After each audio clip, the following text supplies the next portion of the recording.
know what an MI is? No. Are you all idiots? Yeah!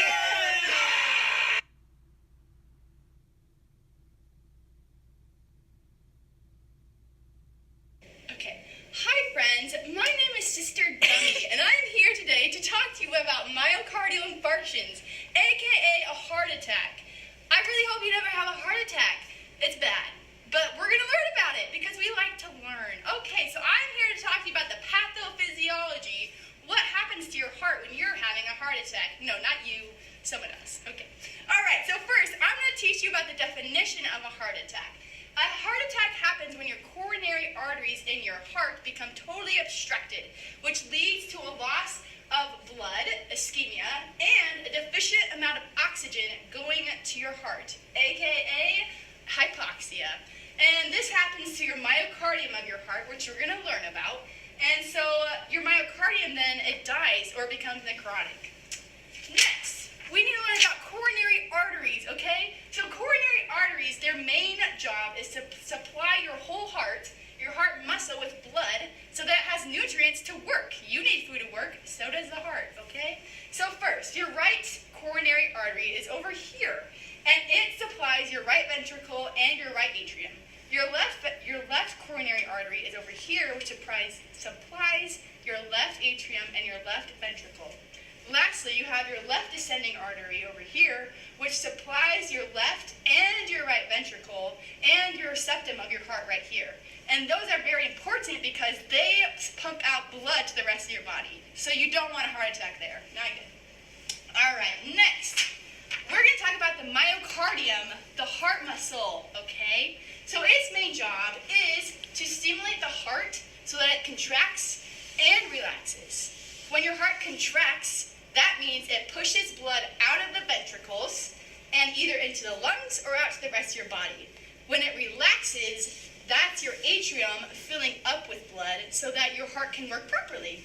Great. So how does a coronary artery become blocked? It's bad, okay? So, your normal artery, it has blood flowing through it, and LDL. You say, what's LDL? It's the bad cholesterol, so stop eating those Twinkies, okay? So, over time, your artery gets damaged, and the LDL likes to build up and stick to the wall. It's bad. And it forms a plaque. And when your plaque, it can burst, it can rupture. So then, the plaque, it ruins everything, all right? So then your body has to fix your heart, right? It's a good thing, but not really. So then your heart sends platelets to fix it, and as they accumulate, they form a clot, and it stops the flow of blood to your heart muscle. What happens? You get 100% blockage. Woo, not good, okay? So when your coronary artery becomes 100% blocked, guess what happens? No nutrients, no blood, no oxygen. AKA, they can't work properly and they die. It's sad, okay? So, and your heart muscles, if you don't fix this within 30 minutes, they're all gonna die, and like it says here, heart cells cannot be replaced. So don't have a heart attack, and if you know anyone who's having a heart attack, pray for them, and pray for me. Thank you.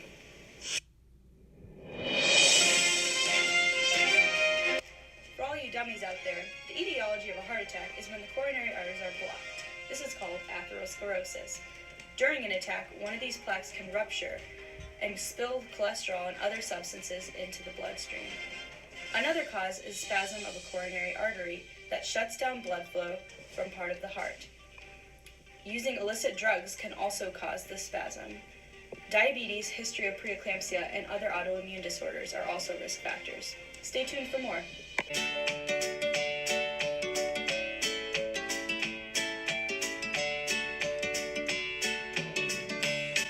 Smoking. Illicit drug use. Obesity. Wow, I love food.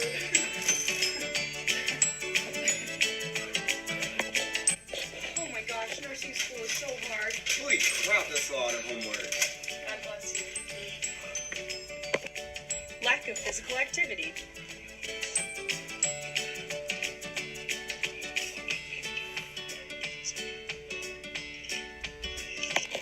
Family history. Marielle, did you hear what happened to Grandma? No, what happened? She had a heart attack. She had a heart attack? Oh my gosh, now it's in my family history. Age, including men over the age of 45 and women over the age of 55. Oh, Grandma, let me help you walk. You should be using your walker more often, you know. It's still in the mail. Hypertension and high cholesterol. Wow, yeah. You have a very high blood pressure. What do you eat? Oh, I mean, just McDonald's and Taco Bell and Sonic every day. All right, that's fine.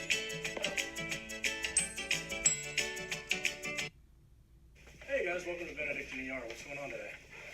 Oh, well, I've been feeling really sick. I have this chest pain and, I don't know, nauseous. All right. Just not good. Yeah, I'm pretty sure we got a room open. Yeah, we'll go ahead and get you in room 3. So just give me a quick sec, all right? Come in. Well, hello. Hi, my name is Sister Dummy. How are you all doing today? Not so good. Yeah. What brings you in?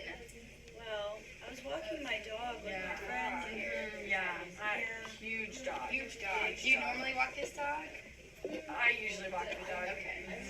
Yeah. Okay. Yeah, we're just good old lady friends, you know. Okay. 50-year-olds walking our dog. Wow, you're very youthful for 80. Thank you. But then it started running, Okay. and then started pulling her like this way and this way. Yeah. It wasn't good. And then I got really freaked out, so then I started sweating and I got pale. Yeah, she was super pale. I was scared. She was getting a little dizzy. It wasn't Okay. good. Sweating, pale, dizzy. Now I feel this chest pain and nausea. Yeah. Yeah. Okay, well, I'm going to go ahead and get your vitals, and then we'll just go from there, okay? And you said you have chest pain. On a scale of 0 to 10, about how bad is your pain? Probably a 7. 7. That's severe pain. Yeah. Okay, all right. So the next thing I'm going to get is your blood pressure. I'm going to do that. And just let me know at any time if you're just feeling a lot more pain. All right. Well, that might get a little bit tight here in a second. All right, so your blood pressure is high. It's 178 over 88. So I'm concerned about that. The next thing we'll get is your temperature. So if you could just open your mouth and say ah. All right, so your temperature is 100, so it's a low grade fever you have. Okay, so the next thing I'm going to do is just feel your pulse to see how that's giving. Alright, so you have a weak and rapid pulse. So with your high blood pressure and your pain and your pulse and your temperature, I'm concerned that you might be having a heart attack. Sister Dummy, does that mean she's gonna die? No. She's my best friend. I know. I don't walk my dog with anyone else. Okay, just take a deep breath. I don't need another heart attack happening. Okay. Alright. Thank you. Alright, so I'm just gonna talk to you about your treatment and then I'm gonna go talk to your doctor, okay? So I'm just going to write down a few things. So we're going to give you some aspirin so that if there is a clot, it doesn't get any worse. We're going to put you on some oxygen. I'm going to give you some nitro to drop your blood pressure. We don't want that to be high. And we'll give you some morphine for your pain. So I'll just write that down. And I will be right back with the doctor, okay? Okay. All right. Thank you, Sister Dummy. Thanks, Thank Sister you. Dummy. Anytime. Have a good rest of your day. You too. God bless. God bless.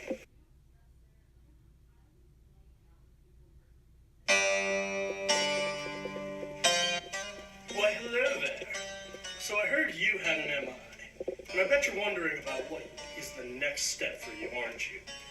Well, I can tell you, there are 5 different steps that you need to follow.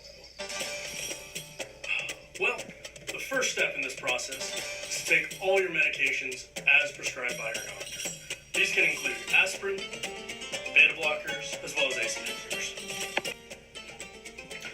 The second step in this process is to take an active part within your own cardiac rehab that could be prescribed by your doctor. Now, not all of you will get cardiac rehab. However, if it's optioned, you should definitely take it. The third step is to attend all your doctor's appointments and to communicate well with your doctor or physician. The fourth step in this process is to make sure you have support, not only from your friends and your family, but also from your providers as well. That includes doctors as well as nurses.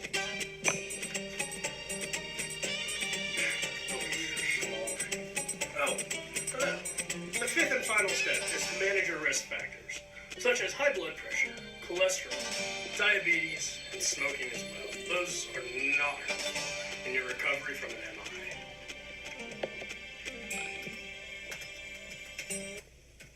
Oh, hello there.